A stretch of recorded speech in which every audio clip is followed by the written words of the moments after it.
So on the tech side, how many people... What is the Internet of Things? Most people... Wait.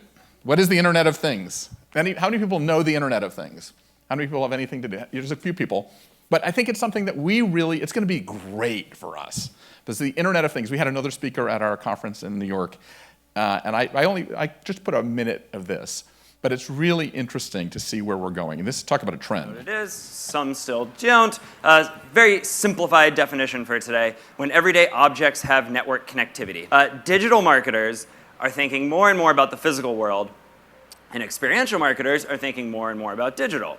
Now, at the same time, you have creative, digital, social, and PR agencies stepping on each other's toes more than ever before. Okay, so this is the Buddy Cup with an umlaut, presumably launched in Germany. So what happens is you authenticate with LinkedIn or Facebook, you go to a bar, anytime you cheers with somebody else, you will automatically request their friendship on the social platform. So baking digital into an experience, a contemporary experience that everybody's very familiar with, cheersing, right? And now it's magic and behind the scenes like technology should be. This is a version of the social cooler where the first one that we built was predicated on actually checking in or mentioning a specific hashtag or engaging on social media to cause something physical, in this case, a cooler to open up. This was launched out in Belgium. So this is what I would argue is sort of the next step, right? If you walk up to this machine and you yawn like that guy's yawning right there, a cup of coffee is dispensed. So you're tired, you want a cup of coffee, you walk up to this machine, uses facial recognition, you yawn, and you magically get a cup of coffee. For the launch of Game of Thrones Season 5, so last year, King Joffrey, one of those vehemently hated characters in television history, so this giant statue was dropped right in downtown Auckland. What you don't see, there's this big rope tied around the waist and a big crank. And what was happening is with every mention of the hashtag down with the king, the crank would turn one notch, and then on around the millionth tweet, the statue was toppled. So again, incentivizing something in digital or on social to create this oddly purgative, awesome physical experience. This was back in Australia on a beach, and at key points, this was launched by Tourism Australia, at key points, if you stand at a particular place, it takes a gigapixel selfie. So the world's biggest selfie, gigapixel photography, it's 17 grand, I think, to actually just get the cameras, but these were fixed in place and you can zoom in. This, I think, is super interesting. So Amazon Dash launched last year and then really this year. These are $5 buttons. They're Amazon ordering machines. It's somewhat deviously brilliant on Amazon's part. You could have them built into the seat backs of every seat in this room and could have my face on it, and every time you push the button, it launches a tomato at me, right? I don't know, like whatever you guys want to do. So this is very, very cheap to do now. Dynamic. Intel, of course, getting into the game. This is their smallest chip. It has really the most, it's tiny, so it's perfect for wearables. Will be very cheap, comes out later this year. So we're actually building a prototype to make air guitar real. So with a little wristband or a guitar pick, you could be generating noise, and drums, kick drums, and any sound you would want. So it's interesting. This is the future. Talk about trends. This is getting cheap enough where it's going to be your giveaways and things like that at events. We're also creating what we call as a digital Wonderland. We're going to give you an asset. We're going to hand it to you at the door. You're not going to know what it is because you don't know what it, and let's assume you don't know what NFC is. You're just coming to this event, right? You're just you're here because you have some reason to be here, but you have no idea what this is. If you proactively tap your credential, that's when you're engaging in this thing. It's an opt-in technology. Our job at Event Farm is to prove engagement value for you as an attendee. Why would I ever take this credential out of my pocket or touch it to a device? Why? So we have two things. One, rule of reciprocity. There is a reason you are getting something back by doing an action. I'm touching my credential to a digital gifting wall. What are you getting there? Oh, you're getting a digital gift. Okay, I get something back by telling you where I am or what I'm interested in, right? So that's the idea of give and take. And make them feel like there's touch points everywhere that they can gain something from.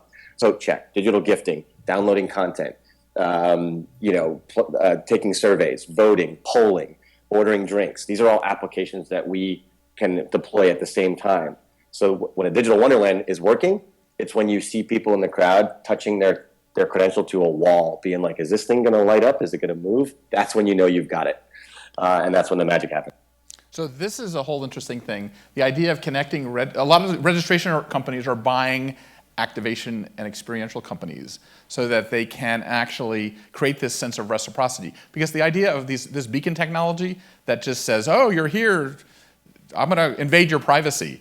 People want to make sure that it's a real transaction and that it's authentic. And so you have to want to do it. So if you tie it into the registration and you give people some sort of device and entice them to want to get something, then they're going to be more likely to be real customers as opposed to numbers on a list from a beacon thing with the new thing. So this whole digital Wonderland concept I thought is brilliant.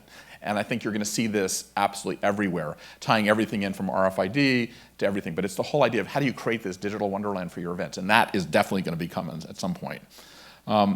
This is another concept. In order to get people to connect to each other, C2 Montreal, has anyone heard of C2 Montreal? It's like this 7,200 person conference in Canada, in Montreal. It's called Montreal.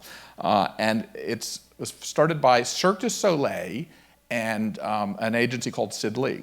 The Cirque du Soleil guys said business events suck. So they came and they decided they want to reinvent it. So they created this amazing sort of event where they use all these kinds of activations. But one of the things they do is brain dating. And I'll show you a little bit about what this means. We turn spaces into learning hubs where like-minded people all over the world can connect for on-the-spot, knowledge-sharing meetups. The organizers of C2MTL, a creative business conference, challenged us to use our matchmaking expertise to connect their participants. The idea? Get them talking to each other. And that's exactly what happened.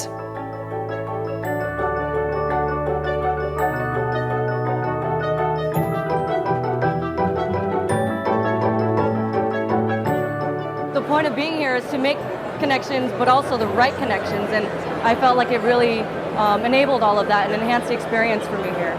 Really meaningful connections that you can take to the next level and gain something from them. I would always get a response from people. It wasn't one of these things where I send a request out there and it goes into a black hole. So obviously other people are finding it easy to use too. It's bridging social media with actual physical meetings between people. It's a very exciting platform. E180 wants to turn your space into a crowd learning hub. Think of the possibilities.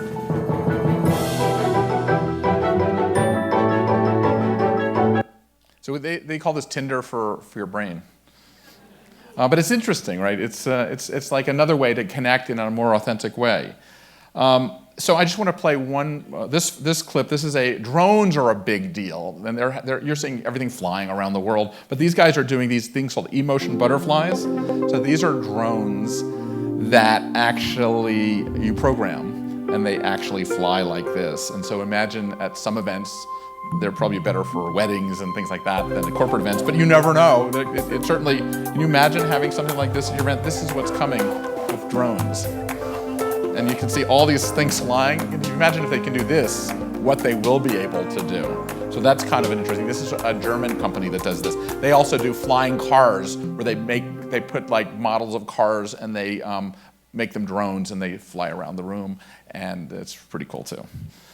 So there are the big things that are also coming that I see in the tech side. Flexible screens. You're going to see these Wove smartwatches where you're going to be wearing a much more technology. Like I have my iPhone here, and it's too small.